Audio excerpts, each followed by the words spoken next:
Mr. Meridian, your video is off.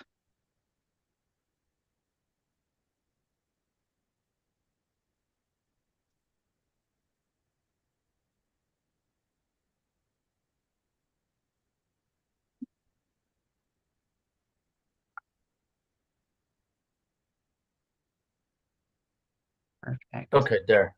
There's Great. like a 30-second delay. That's fine. Just wanted to There. make sure you were here before we commenced.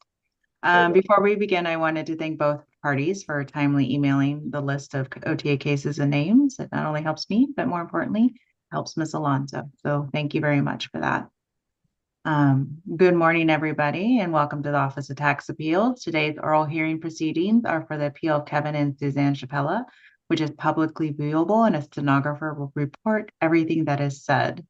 I am Shereen Ridenauer and will be the lead administrative law judge for purposes of this hearing. Also present is our stenographer, Ms. Alonso, is reporting this hearing verbatim. To ensure we have an accurate record, we ask that everyone speaks clearly, loudly, and one at a time. When needed, she or I will interrupt to ensure proper transcription. And after the hearing, she will produce the official hearing transcript, which will be available on OTA's website.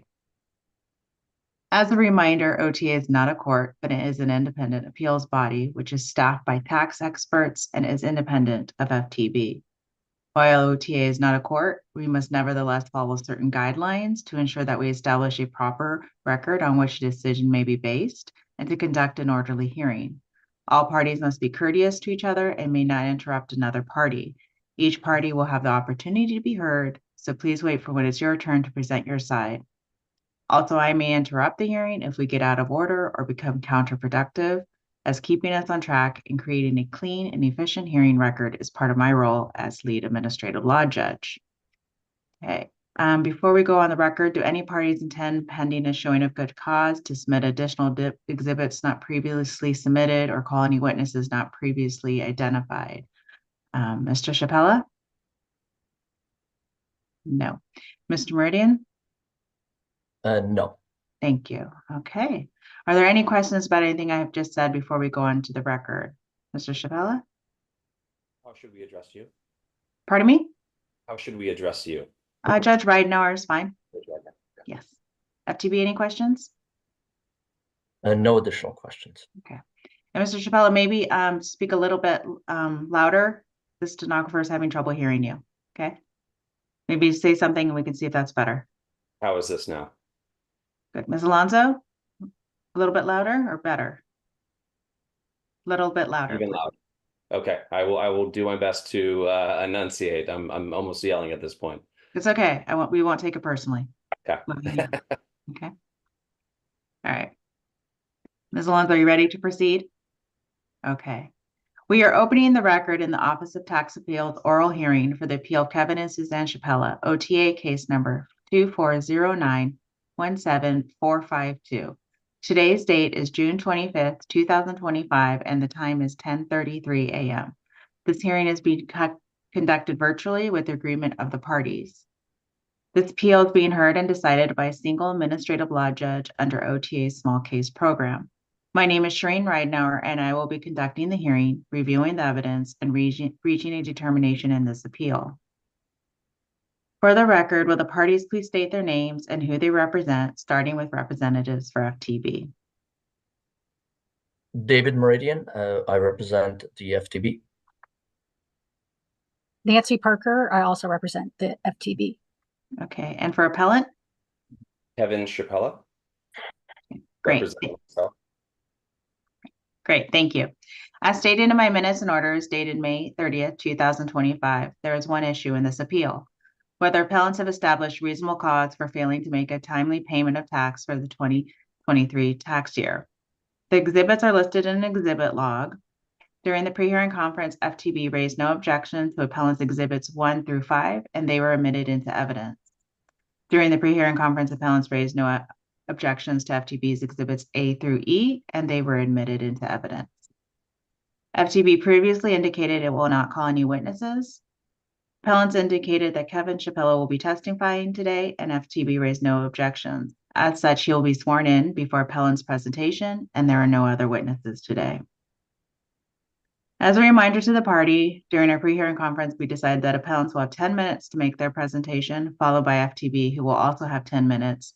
Then appellants will have 5 minutes to provide closing remarks should they choose. Each party is encouraged to monitor their own time. Does anyone have any questions before we move on to presentations? Mr. Shepela? No. No. Mr. Meridian? No. Thank you very much. Before we proceed, Mr. Shepela, I need to put you under oath so that your statements will be considered as testimony. And please remember you will remain under oath until the close of the hearing. Will you please raise your right hand? Do you solemnly swear or affirm to tell the truth, the whole truth, and nothing but the truth? Please say yes or no. Yes. Thank you very much. The time is now 10:35, and when you're ready, Mr. Shepela, please begin your presentation. Sure. As we're here to talk about reasonable cause, the courts have affirmed in many cases reliance on a tax professional can establish reasonable cause to abate penalties so long as the taxpayer's reliance is in good faith, based on full disclosure of relevant facts, and upon competent and qualified advisors. Since we're the only issue at hand today is reasonable cause, we can surmise that there's no debate. Mr. that Shepela, I'm going to stop you. I can tell by Ms. Alonso's face she's having a hard time with your speed. And I understand when I read off too, it's Yeah. hard for me to keep. So just take your time. If you go over the 10 minutes, that's fine. I'd rather you get a clear record. Okay. So Would you like please, me to start over? Ms. Alonso, would you like him to start over? No. Okay. Go ahead and proceed where you were left off. Thank you. Sure. Since the only issue at hand today is reasonable cause, we can surmise that there was no debate that I was working with a competent and qualified advisor who timely filed on my behalf based on a full set of relevant facts for the tax year. The tax code states that there's an ordinary person test for penalty to be imposed, specifically that cause will allow for an abatement of penalty must be cause that would prompt an ordinary person to have acted under similar circumstances.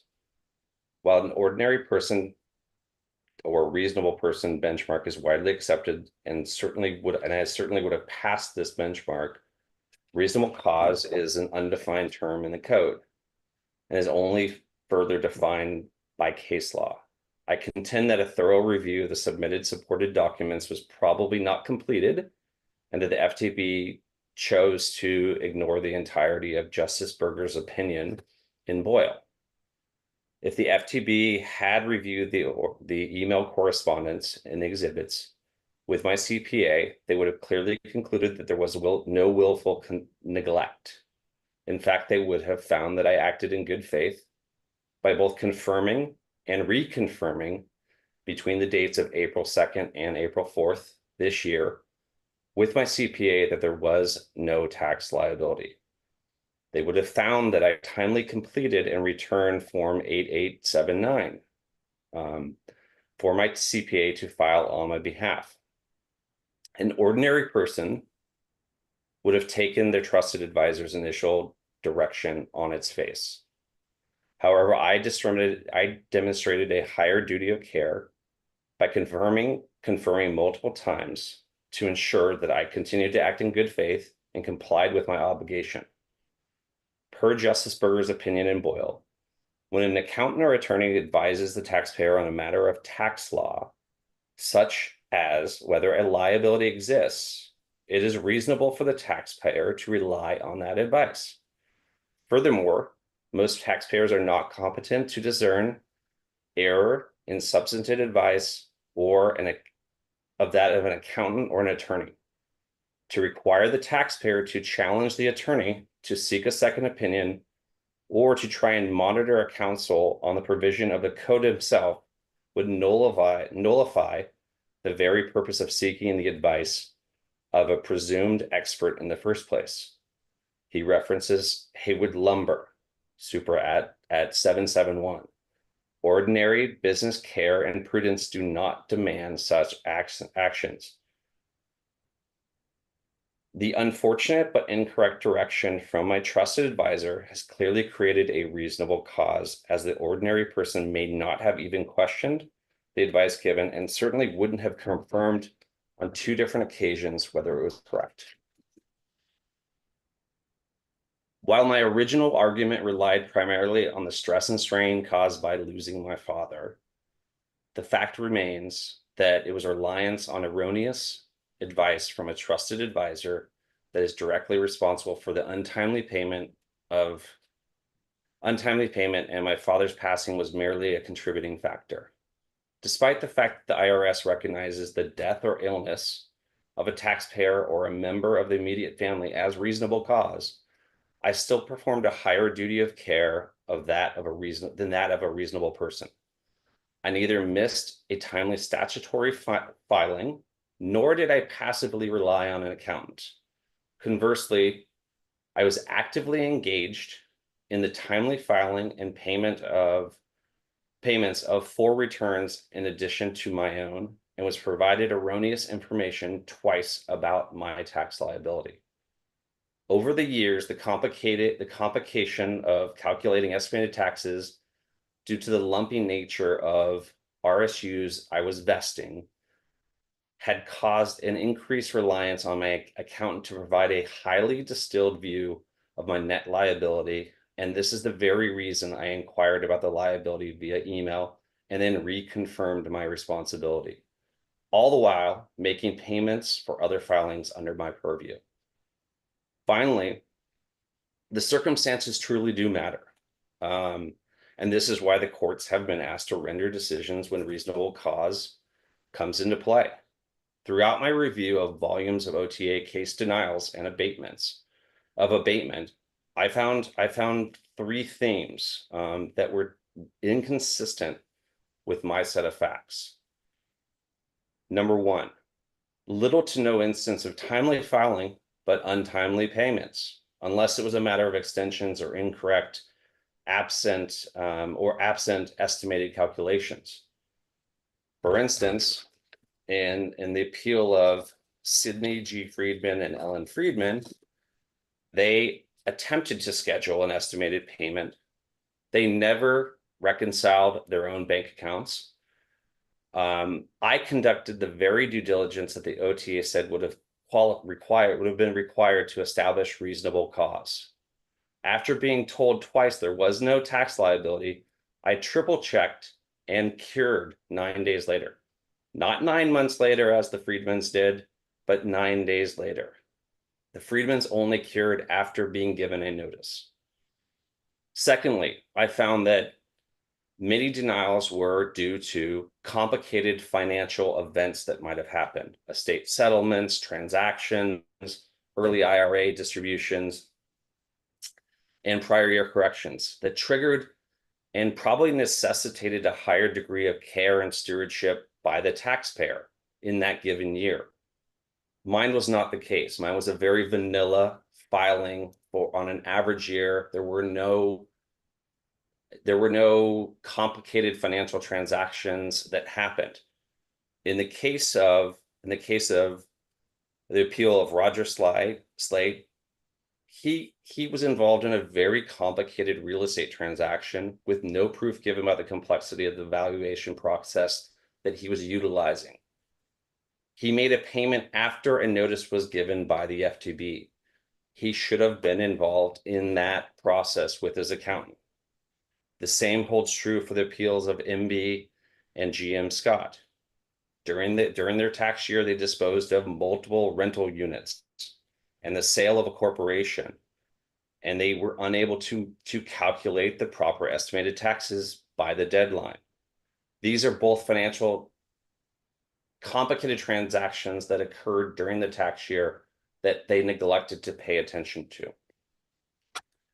In the case of, along the same lines, in lacking business prudence, there's a case of the appeal of Triple Crown. The gentleman was involved in a traumatic car accident, but which would have been enough to establish reasonable cause, but he failed to heed to multiple notices during that time. So also a denial there. U.S. versus Kroll. Estate settlement happened to be untimely. The Knowles did not, or Kroll did not actively manage their attorney relationship and let multiple notices and timelines elipsed before doing anything about it. So these are cases that have different facts from my set of facts. The third point that I noticed in many, if not all, was the fact that cure of the default only happened after receiving a default notice. In almost every single case that I saw, there was a notice given and a failure to pay on the notice or only after the notice. So in summary, I'd like to remind the court that I cured the payment deficit a mere 9 days after the deadline and did so on my own without notice from the FTB and without direction from my trusted advisor. I acted in a manner that demonstrated a high duty of care, despite the information to the contrary, to ensure that I was fulfilling my obligation. And I simply asked that the appeal board recognize the difference in my case and the facts versus those of the widely cited and precedential cases that I had just referenced. Thank you.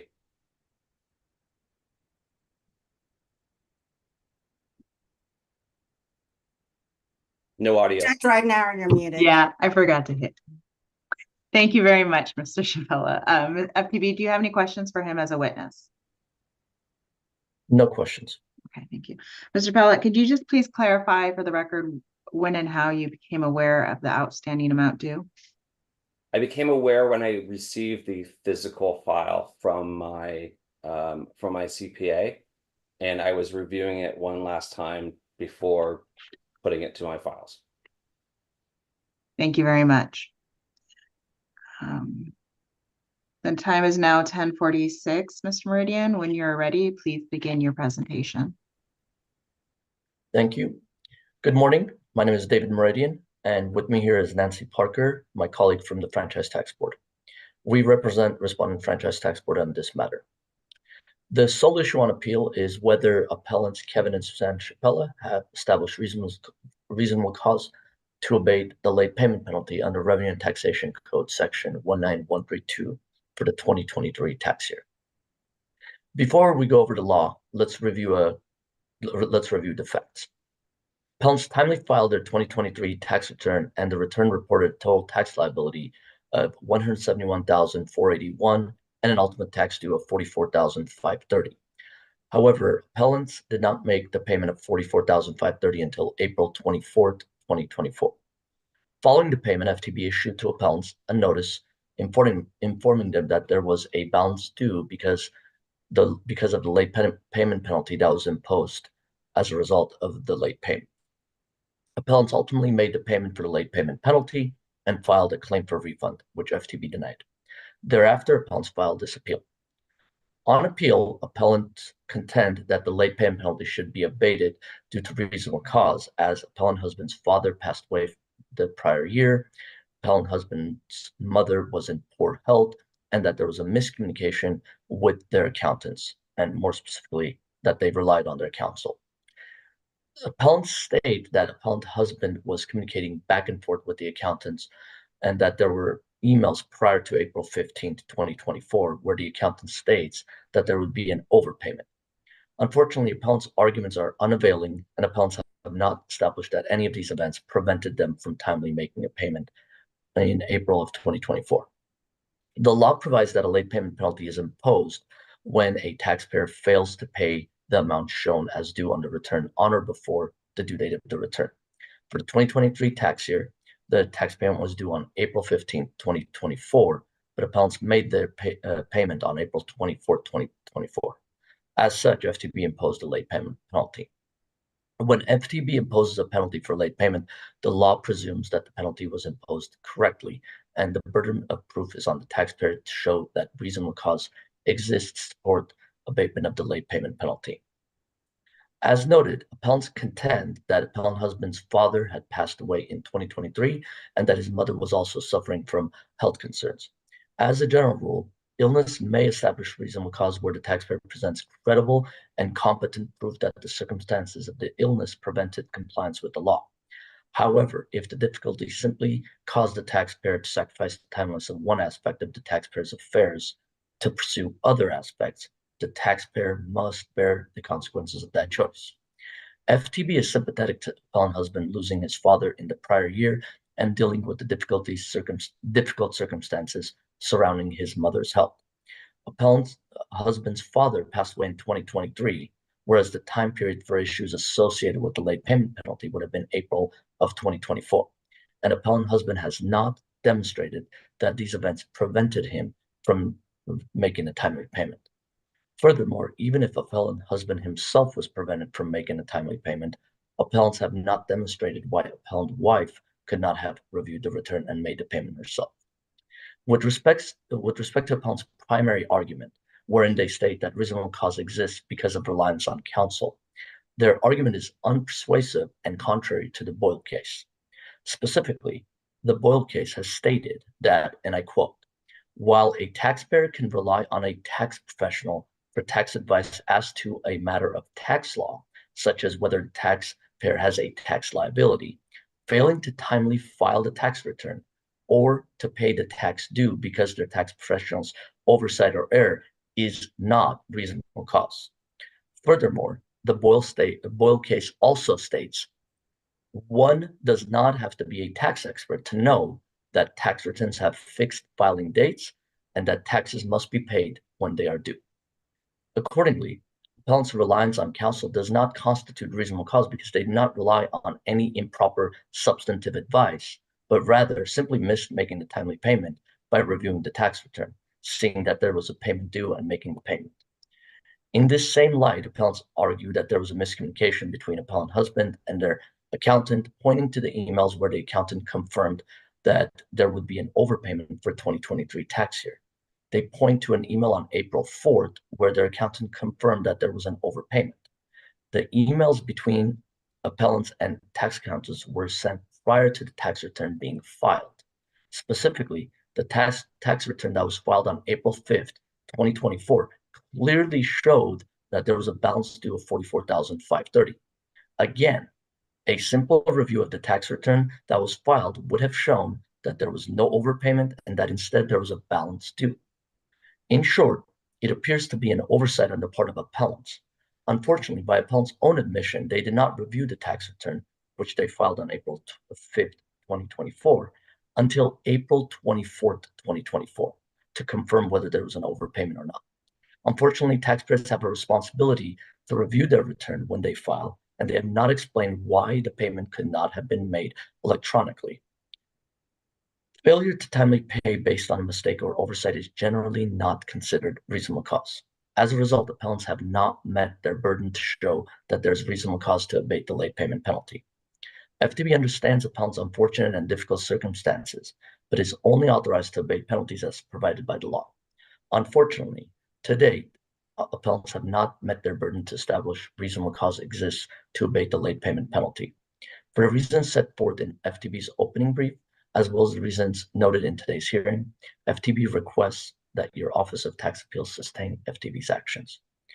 That will conclude FTB's presentation, and I'm happy to take any questions. Thank you, Mr. Meridian. I do not have any questions for the FTB. Mr. Shepela, you have 5 minutes for your closing remarks, but beforehand, I would like to have you as a witness give a response to the FTB note indicating that the return was already filed, showing a balance due prior to the deadline.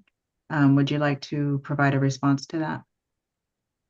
Sure. I once again reliance on my tax professional. I filed an 8879 for them to file on my behalf, and I wasn't passively engaged in a process as noted and as provided in the exhibits. I was actively working on 4 different tax files in addition to my own.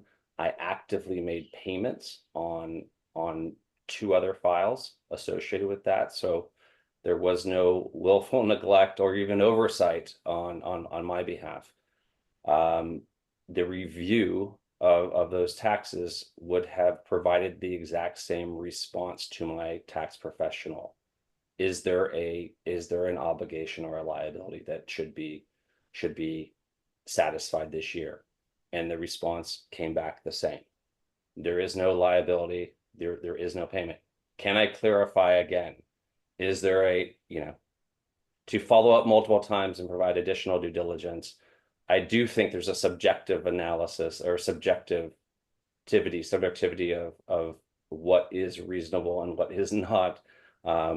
So Boyle comes out on both sides of it. And that's the reason that we're here. If it was a straight line and very clear, it would be codified in the tax code. There wouldn't be hearings like this. And one more question for you before you're closing. When was the first time you actually saw the return you had filed on your behalf? When I saw it maybe, well, I saw it the day that I paid the taxes. That was the first time you saw the return That's that the was first time filed. I'd seen it, yes. Okay, thank you. All right, those are all the questions I have, Mr. Shepela. You have 5 minutes for your closing. Should you choose to have one? Not Sure. required. So in closing, once again, I want to restate because it was a detail. I think there were limited facts stated by the OTA. They missed the facts that I cured 9 days after. They missed the facts that they misstating the facts that I signed and delivered an 8879 for my attorney to file on my behalf. They stated that I talked to my attorney via email multiple times before the tax filing deadline. That doesn't mean that someone's being delinquent in their process. That actually shows that someone is on top of what they're doing and actually being very diligent by filing in advance of the deadline. So it's interesting to have it turned on its head. I think that I exhibited a duty and level of care that an ordinary person would, and relying on my tax professional to give me, regardless of whether I rely on an email or a form, for him to show me that I have an obligation. I relied on those facts. I relied on what was presented to me initially, and then I reconfirmed multiple times with him. So I do feel that there's a level of diligence that would pass an ordinary person test. And so for that reason, I'm hoping that the former decision is overturned. Thank you very much, Mr. Shepela. I do not have any final questions. I want to thank both parties. In fact, I want to thank everyone for participating in today's hearing. I am now concluding the hearing. The record is now closed, and I will issue an opinion of OTA's decision within 100 days from today. Today's hearing in the appeal of Kevin and Suzanne Shepela is now closed. The next hearing will begin at approximately 1 p.m. this afternoon. Thank you very much, everybody. Have a great day. Thank you. Thank you. Thank you.